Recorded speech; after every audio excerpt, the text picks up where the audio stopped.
Hello everyone, welcome to the next part of our lecture. So our topic on this lecture would be planning. So we will talk about the two components of a plan, your goals and plan, of course.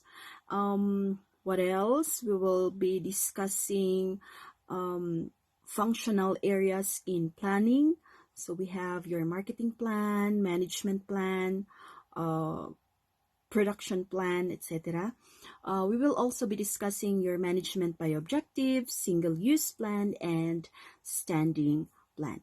So without further ado, let's proceed to the discussion of planning. Okay, so let's discuss planning. First, what is the definition of planning? So it is basically a management function involving formulation of one or more detailed plans to achieve optimum balance of needs or demands with available resources. So when we speak of planning, we're talking about looking ahead, okay, and chalking future courses of action to be followed. You have to make uh, a plan for the future. You have to look into the future and take courses of action to be followed.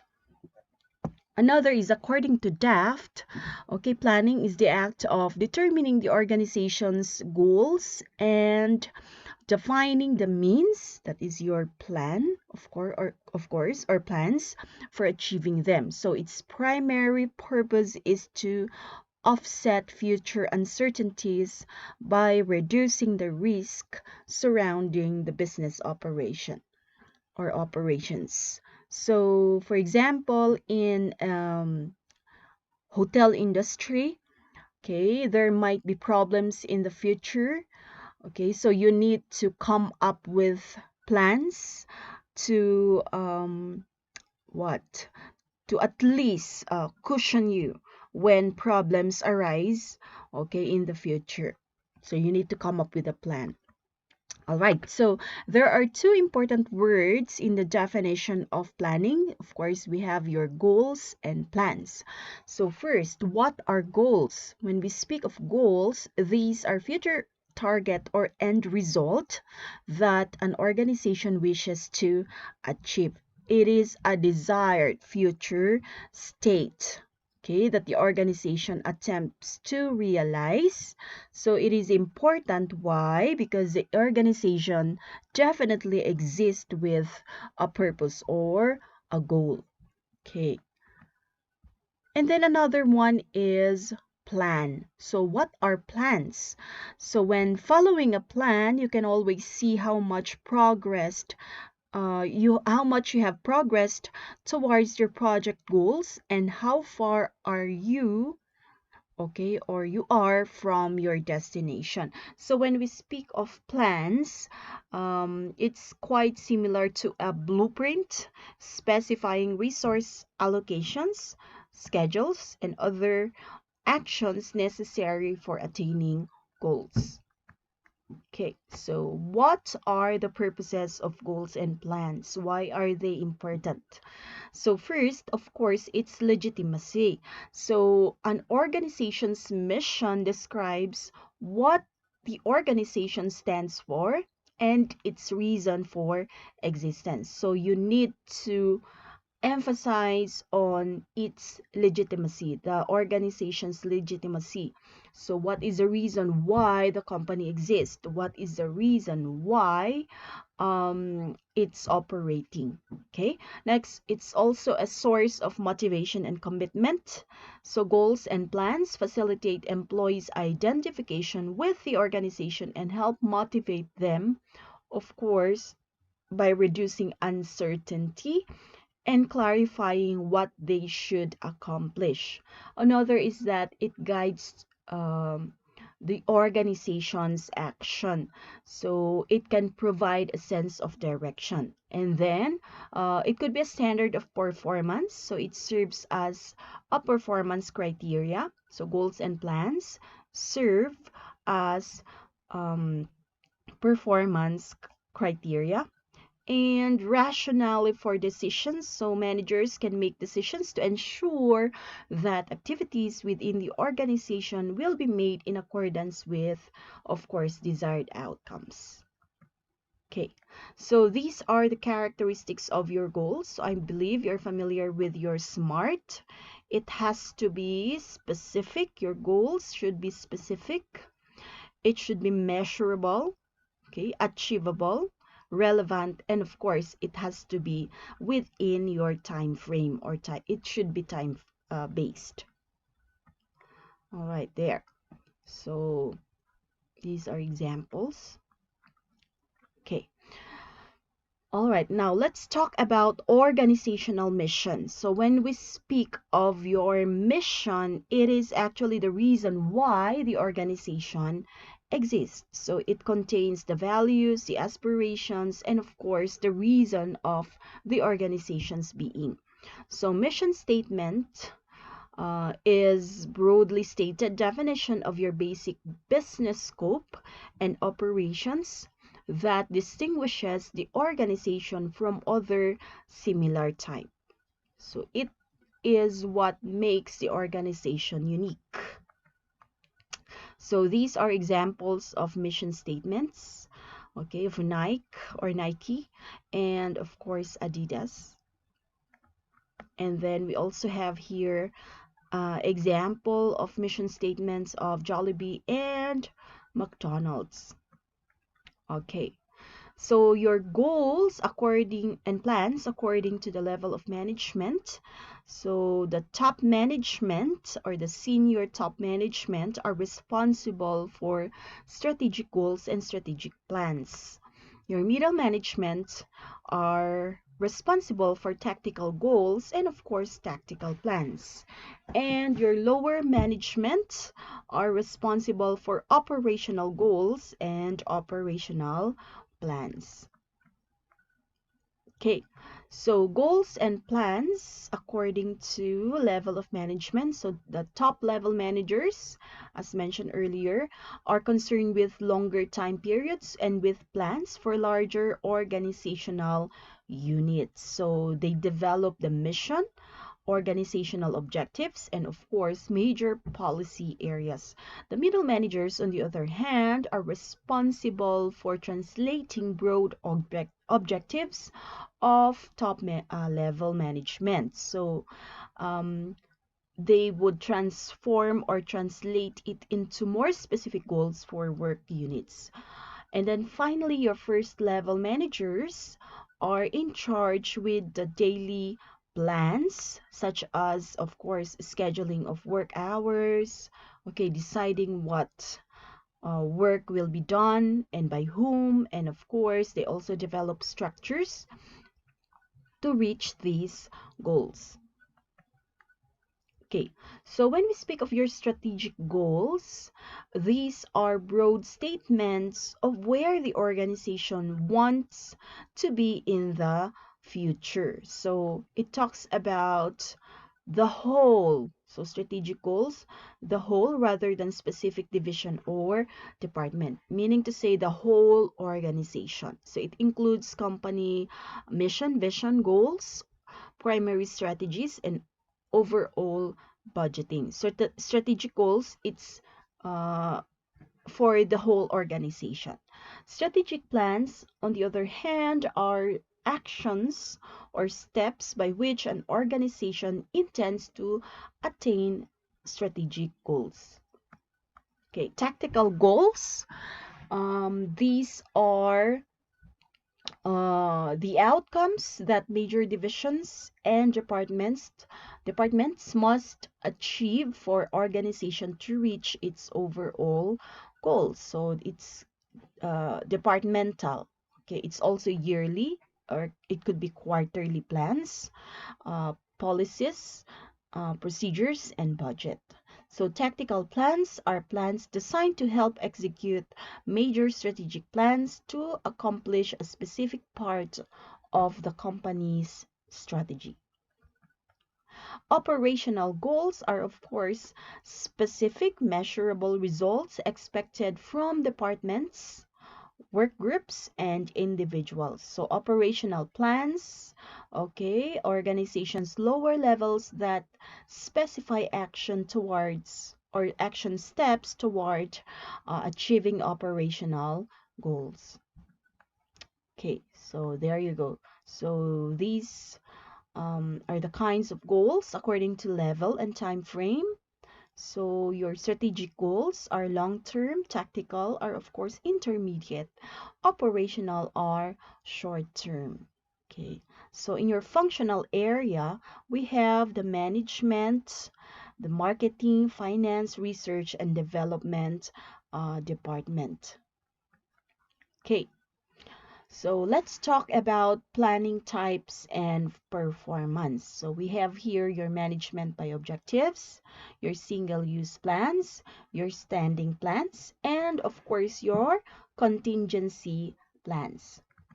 First, when we speak of your management by objectives, so it's a process whereby the employees and the superiors come to identify common goals. Okay, so the essence of management by objective is actually participative.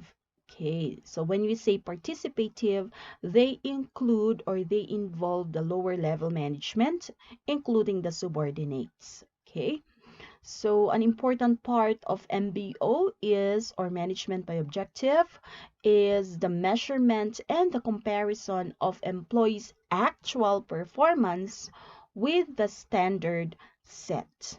Okay, there you go. So ideally, when employees themselves have been involved with the goal setting and choosing the course of action to pursue. So that is your management by objectives. Right. So single-use plans are basically developed to achieve a set of goals that are not likely to be repeated in the future. So single-use plans. So they use it perhaps one time, big time. Like for example, if they have a program, maybe a project, and of course the budget will be used for the single plan. Okay. So like for example, planning in the program, so plans for attaining a one-time organizational goals. Okay, like in this example, you build a new headquarter or you build a new project. So you do not keep on building new headquarters, diba? So you just build it one time. Okay, in the project, you set, it talks about a set of plan or set of plans for attaining a one-time goal. Like, for example, renovating the office. So you just renovate your office maybe one time or once in 5 years, perhaps, or once in 10 years. Diba? And then, of course, the budget, we're talking about the money allocation and utilization various resources to different enterprise, okay, given uh, over a given time period. So a plan stated in financial terms, okay. All right, so standing plans, on the other hand, are ongoing plans that are used to provide guidance for tasks performed repeatedly in the organization. So standing plans, as opposed to your single-use plan, okay, so these are ongoing plans. In your single-use plans, it's just a one-time plan. So in your standing plans, it includes your procedure, rule, and policy. So when we speak of your procedure, or sorry, policy rather, so it talks about a broad policy, which is broad in scope. It's a general guide to decision making and action. So it's based on organization's overall, okay, strategic plan or strategic goals. Okay, so for example, policy on sexual harassment, internet and email usage. So this can be repeated over and over again. Okay, procedure, we're talking about, okay, a standard operating procedure, a series of related steps to attain a certain goal. Like for example, procedures for issuing refunds, okay, for handling employee grievances. Rules are basically narrow in scope, so it's more specific, okay. It's a specific action to be performed. Like in our example here, a specific action could be no smoking. Yan, specific siya. Walang naninigarilyo. That is very specific. No smoking. Okay, that is a rule. Okay. All right. Next is your contingency plan. So, contingency plan, we're talking about plans that could prepare the management in terms of, how to cope up with turbulent environment, prepare for the unexpected and unimaginable events. Okay, therefore they have to adopt two recent extensions of contingency planning, wherein you have to know your scenario building and crisis management planning. So when we speak of scenario building, so this is actually a forecasting technique looking at trends and discontinuities. And of course, imagining possible art alternative futures to build a framework within which unexpected future events can be managed. Okay. In your crisis management planning, on the other hand, this is basically an organization's response to immediately address a disaster at any time of the day or night. So it's basically a carefully thought out and coordinated plan. Okay, there you go. All right. So we also have here your kind of plans from the viewpoint of applications. So in your functional areas, we have here your marketing plan, management plan, production, financial plan, etc. So the time frame could be long range, intermediate, or short term. So in terms of the frequency of use, you could use a standing plan or maybe a single use plan. Okay, so in your functional areas, like we have here your marketing plan. So a marketing plan is basically a comprehensive document or blueprint that outlines a company's advertising and marketing efforts for the coming year. So basically, it describes the business activities involved in accomplishing a specific marketing objective. Of course, you have to remember that it's set within a time frame. Okay, that is your marketing plan. Management plan, on the other hand, is a blueprint for how an organization is run, or your day-to-day, okay, and over the long-term plan. So both day-to-day and over the long-term plan. Production planning, on the other hand, talks about planning for production and manufacturing, okay, in a company or industry. So it utilizes resource allocation of activities of employees, materials, and production capacity in order to serve different customers. A financial plan is, of course, from the name itself, it includes finances. So, comprehensive evaluation of individuals' current pay and future financial state of the company. Yan, okay. So, why do managers need to plan? So, these are some of the reasons why managers need to plan. Okay. It helps the enterprise succeed. You check on your progress, you coordinate activities, okay? It also provides directions and sense of purpose of the company. So another is that managers could cope up with changes. And of course, planning finally contributes to the performance of other managerial functions. So this ends our lecture on planning. See you on the next lecture. Thank you very much.